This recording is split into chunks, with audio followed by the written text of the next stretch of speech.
Hello hi once again. आप सभी लोगों को मेरे यूट्यूब चैनल आर के सिंह ऑफिशियल में पुनः स्वागत है। और अभी जो मैं आपको बताने जा रहा हूँ ये आपको भी पता होगा, मुझे भी पता है, सबको पता है। पढ़ने का मेन मकसद होता है अंधेरे से उजाले की ओर बढ़ना, अच्छी बातें जानना, अच्छी जानने की कोशिश करना और ये सारी जानकारियाँ दूसरे को बताना।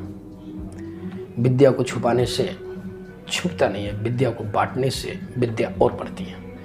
और जिनके पास विद्या होता है ना, जब वो लोग अगर इस तरह की हरकत करते हैं तो विद्या का जो होता है ना, मतलब बदनामी हो जाती है। और लोग कहते हैं ना कि इन लोगों में शिक्षा की कमी है जिसके कारण ये इस तरह का काम कर रहे हैं, जो प्रशंसनीय नहीं है।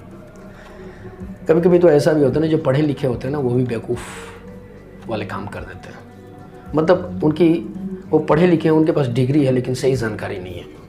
ऐसे बहुत सारे मिल जाएंगे आपको, ऐसे बहुत सारे आपको मिल जाएंगे। उनके पास इंटर का सर्टिफिकेट है, ग्रेजुएशन का है, आई थिंक एमए का है, एमटेक है, बीटेक है, आईआईटी है, नीट क्वालिफाई किए हैं, आई थिंक डॉक्टर है, एडवोकेट, बहुत अच्छे इंजीनियर हैं। ये सब डिग्रियां होती हैं लेकिन सब बिना काम का। आई थिंक इंटरनली जो एक टैलेंट जो होनी चाहिए ना, वो दोनों का कम्बिनेशन होना चाहिए। मतलब आपके पास सर्टिफिकेट है तो उस लायक आपका होना ज़रूरी है। आप ग्रेजुएट हो लेकिन सही से आपको एड्रेस नहीं लिखने आ रहा, आपको सही से आई थिंक किसी को रेस्पेक्ट करने नहीं आ रहा, कौन बड़ा है कौन छोटा है ये आपके पास तमीज़ नहीं है, कैसे लोगों के सामने पेश आना चाहिए, अगर ऑफिस में आप जाते हैं तो किस तरीके से सीनियर से बात करना चाहिए, अगर आप कहीं पर बैठे हुए हो, कहीं मीटिंग प्लेस है, तो अगर आपका बॉस आते हैं तो कैसे आपको वहाँ पे अपने आप को प्रेजेंट करना है, ये सब की जानकारी होनी चाहिए। मैं तो कभी कभी आई थिंक वैसे लोगों को जो आई थिंक पढ़े लिखे नहीं होते हैं ना, उन लोगों की एक्टिविटी में देखता हूँ ना, तो मुझे लगता है ना कि ये तो मेरे से बेटर यही है ना। इसीलिए आई थिंक कभी कभी आप सुने होंगे ना कि अमीरों के यहाँ जाने का मतलब है कि अपनी इज्जत का जनाजा निकालना। इससे अच्छा गरीब के यहाँ चले जाओ ना, तो कुछ अगर नहीं करेगा ना तो कम से कम इतना करेगा कि आपको एक लोटा या एक गिलास पानी पीने के लिए देगा, और उसके बाद इतना तो पूछेगा ही कि हाँ जी कैसे हो आप, कैसा समाचार है, आपके मॉम डैड कैसे हैं, ये पूछते हैं। लेकिन वैसे घरों में जो कहते हैं ना कि बहुत ज़्यादा पढ़े लिखे हैं, बहुत बड़ी डिग्री ले रखा है, इतने बड़ी जॉब करते हैं, ये ऐसे करते हैं, वहाँ जाते हैं, एरोप्लेन में घूमते हैं, वो अपने ना मॉम डैड को, ना अपने रिलेटिव को, ना अपने गेस्ट को रेस्पेक्ट करते हैं। इत्तेफाक से अगर उनके घर पहुँच भी जाओ ना, तो सिर्फ आपको देखेंगे, हाँ जी इधर, कहाँ, कैसे हैं, कहाँ जा रहे हैं, कहाँ जा रहे हैं। फिर हिम्मत नहीं करता है कि मैं कहूँ कि आप ही के यहाँ आ रहे हैं। ये बात सुनने के बाद कहाँ जा रहे हैं। और अगर कह भी दिए कि आप ही से आए थे मिलने के लिए, अच्छा ठीक है बैठिए हम आते हैं। क्या तमाशा है यार। ऐसी जगहों पे जाने का मतलब है, मैं तो ऐसी जगह पे जाना नहीं पसंद करता हूँ, ठीक ना। कहा गया है ना कि आई थिंक टेबल कुर्सी या ना बड़े बड़े मॉल, बड़े बड़े होटल में जा करके एक दूसरे के साथ बैठ करके खाना, उससे अच्छा आई थिंक किसी गरीब के यहाँ जा करके बोरा पे बैठ करके चूरा मीठा खा लो, बचा हुआ भात है ना, उसके साथ अगर दाल अगर मिल जाता है तो लपेट करके खा लो। उसमें जो प्रेम है ना, वो होटल में एक साथ खाने वाला आसमान ज़मीन का फर्क। तो मैं बता रहा था आई थिंक क्या, रिस्पेक्ट, टैलेंट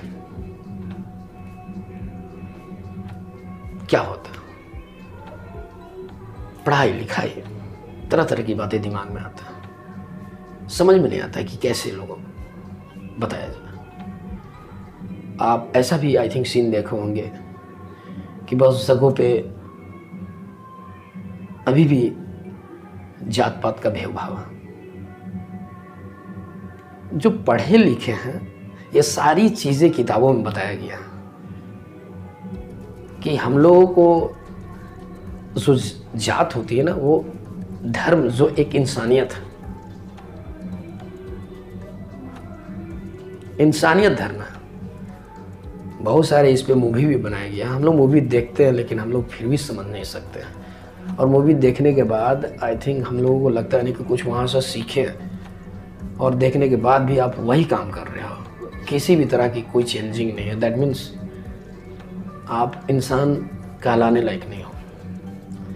अब बताओ आपका भी ऊपर वाला ने आँख दिया, मुझे भी आँख दिया, आपका हाथ दिया, मुझे भी दिया। आपके पास मतलब देखने में हूँ बहू वही है। कभी कभी ऐसा होता है कि वो गोरा है तो हम काला हैं, हम काला हैं तो वो गोरा है।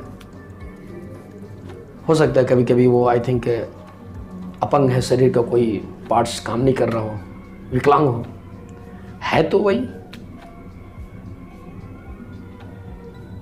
हो सके आई थिंक वो बहुत ही गरीब है, लाचार है बेचारा, किसी तरीके से वो कमा खा रहा। मेरे पास बहुत सारा धन दौलत है, इतना है कि आई थिंक पैसे में दिमक लग रही है। इतना है कि आई थिंक मुझे पता ही नहीं खुद कि कितना है। लेकिन ये पैसा या धन दौलत ये कुछ काम नहीं देने वाला। आप एक दूसरे से अच्छी सी लगाव रखोगे, अच्छे से कांटेक्ट रहोगे ना, तो कल के डेट में वही दौड़ करके आता है। तो व्यवहार अगर आप किसी से अच्छी तरीके से नहीं बना पा रहे हो, दैट मीन्स आप इंसान कहलाने लायक नहीं हो, आप पढ़े लिखे नहीं हो। आप अगर पढ़े लिखे हो लेकिन वो क्या कहते हैं ना, सिर्फ डिग्रियां, टैलेंट नहीं है आप में। बताइए, आई थिंक ये जो जात है पहले भी थी, आज भी है। अगर कोई नीचे कास्ट का, लोअर कास्ट है, दलित है, तो बहुत से आई थिंक ऊपर वाले लोगों को मैं देखा हूँ कि उससे भेदभाव करते हैं। एक छोटा सा एग्जांपल, आई थिंक हम लोग हिंदुस्तान में रहते हैं। हम लोग जब अदर कास्ट मतलब रिलीजन, धर्म वाले लोग, मुस्लिम हो या सिख हो, तो हम लोग बहुत गर्व से कहते हैं हम लोग हिंदू हैं। तो हम लोग हिंदू हैं तो सिर्फ आप ही नहीं हो ना, मतलब आप फॉरवर्ड हो। और जो बैकवर्ड है वो हिंदू नहीं है क्या, वो मुस्लिम है। उस समय तो आई थिंक बहुत जोर शोर से हम लोग बोलते हैं कि हम लोग हिंदू हैं, जय श्री राम। तो श्री राम आपका भी है, उनका भी है, गॉड सबका है, किसी का आई थिंक बांटा हुआ नहीं है।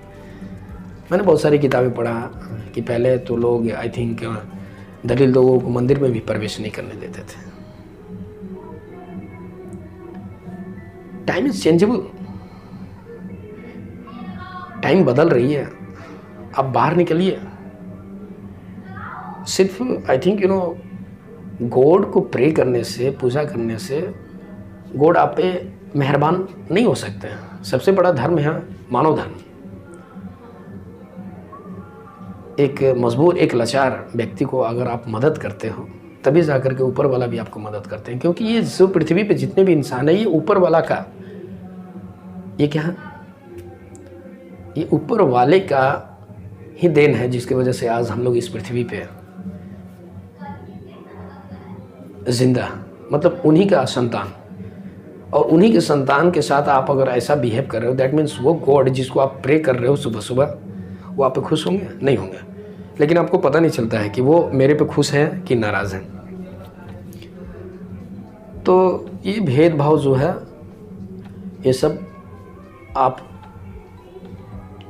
अपने मन से निकालिए, चाहे वो कोई भी कास्ट को हो, बैकवर्ड हो, फॉरवर्ड हो, सभी लोग एक है। हाँ, एक चीज़ आप कर सकते हो, एक चीज़ आप सोच सकते हो कि लिविंग ऑफ स्टैंडर्ड, रहने का, खाने का, रहने का तौर तरीका, बातचीत करने का, मतलब जो दलित होते हैं उनमें कुछ ऐसे तबके के लोग होते हैं, ऐसे परिवार जो गरीब ज़्यादा होते हैं, जिसकी वजह से उनके बच्चे सही से परवरिश नहीं होता है, सही से पढ़ते नहीं हैं, सही से रह नहीं पाते हैं, उनका जो पहनावा है, उनका वेशभूषा है, उनका रहन सहन बहुत ही लो कैटेगरी की होती है, जिसके कारण हम लोग देखते हैं तो लगता है कि थोड़ा सा साइड हटे। वाकई में आई थिंक आप साइड हटोगे, उस जगह पर मैं भी हटता हूँ। अब आप नहाए नहीं हो, सही ढंग से कपड़े नहीं पहने हो, आपको सही ढंग से आई थिंक बात करने नहीं आ रहा, तो वहाँ पे कहा जाता है ना, वहाँ साइड हटना ही पड़ता है। तो मैं वैसे लोगों की बात कर रहा हूँ कि बहुत सारे लोग ऐसे होते हैं जो बैकवर्ड होते हैं, पढ़े लिखे होते हैं, अच्छे खासे होते हैं, आई थिंक दिखने के बाद पता नहीं चलता है। आप अगर उससे पूछोगे वो अपना रियलिटी बताएगा तब तो पता चलेगा ना, चेहरे के किसी पे चेहरे पे तो लिखा हुआ नहीं है। तो हाँ, चाहे वो कोई भी जैसा भी हो, आई थिंक साफ़ सुथरा होना चाहिए, पढ़े लिखे होनी चाहिए, तमीज़ होनी चाहिए। ये सारी अगर क्वालिटी है तो वहाँ पे आई थिंक कोई जात पात काम नहीं करता है। जैसा आप हो वैसा मैं हूँ। वो तो यहाँ पृथ्वी पे आने के बाद ये बहुत सारी आई थिंक पीछे की कहानी है, कैसे आई थिंक डिवाइड हुआ, कैसे आई थिंक बंटवारा किया गया, कैसे बांटा गया, आप पंडित हो, ये हो, है ना, जात को। तो इसके बारे में अगर जानना है तो बहुत ही डिटेल से फिर मैं आपको बताऊंगा, तभी आपको पता चलेगा। फिर हम लोग एक अच्छा सा वीडियो लेकर के आते हैं, तब तक के लिए Can anybody out there hear me?